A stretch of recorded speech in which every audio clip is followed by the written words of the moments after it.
Olá pessoal, tudo bem? Eu sou a professora Laís, sou mediadora da disciplina de Economia Brasileira Contemporânea. Eu recebi alguns questionamentos de vocês a respeito da atividade mapa da disciplina. Então, estou aqui para conversar um pouquinho com vocês sobre esse mapa. Então, no mapa é apresentado dois gráficos, né? Um que é os componentes do PIB pela ótica da oferta desde 1947.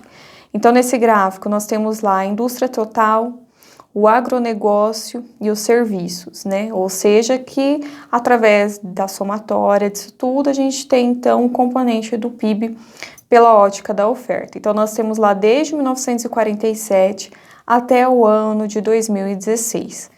Aí a gente consegue analisar o comportamento desse PIB, né? Como que aconteceu, se o agronegócio, a evolução do agronegócio, a evolução da indústria, a evolução dos serviços através desse gráfico.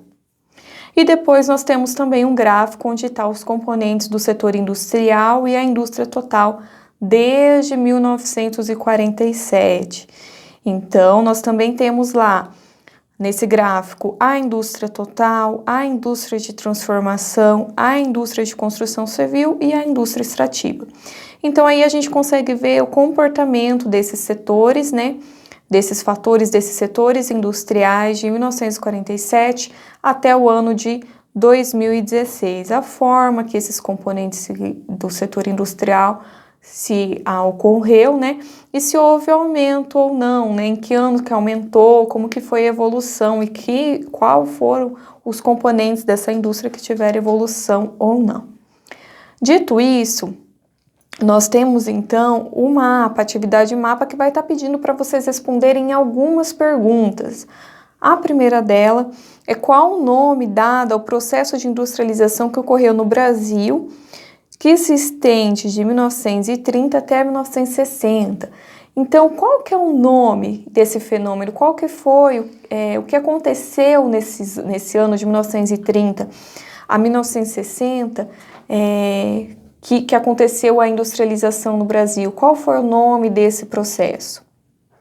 Isso vocês deverão responder. Depois, quais são as principais características do processo de industrialização ocorrida no Brasil neste período? Então, qual é o nome o que aconteceu, quais foram as principais políticas que foram adotadas, né? Quais foram as características desse processo de industrialização nesse ano, ou seja, de 1930 até 1960. Depois, quais seriam as etapas de industrialização segundo esse processo? Então, de que maneira ia acontecer essa industrialização? Quais são as etapas que o país precisaria percorrer para que ele fosse, né, industrializado? E quais os mecanismos de proteção à indústria nacional utilizada nesse processo? Cite os mecanismos e explique a maneira resumida como esses mecanismos funcionaram. Então, quais foram os mecanismos, né? De que maneira que aconteceu esses mecanismos da indústria, né, nesse processo de industrialização? Qual ou quais as dificuldades de implementação desse processo de industrialização?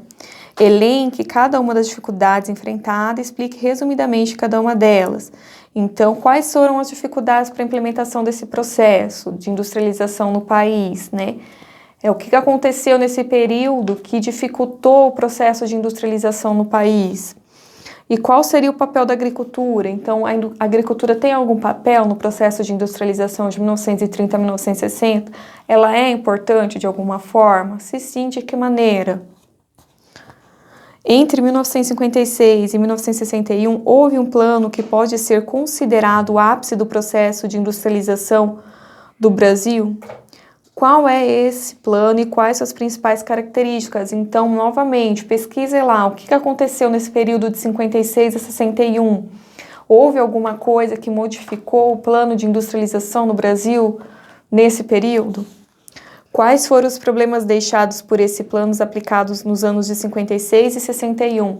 Então, aconteceu algum problema? Qual foi esse problema, né? O que aconteceu para que deixasse que não desse tão certo o processo de industrialização aqui no nosso país? Bom, vocês deverão responder todas essas perguntas, baixando lá o nosso arquivo, já de costume no material da disciplina e depois então encaminhando. Lembrem-se que vocês precisam referenciar todo o material que vocês vão utilizar, porque caso não referencie o seu mapa, ele poderá ser zerado, né? Porque vai ocasionar uma cópia indevida. Então não se esqueçam de referenciar.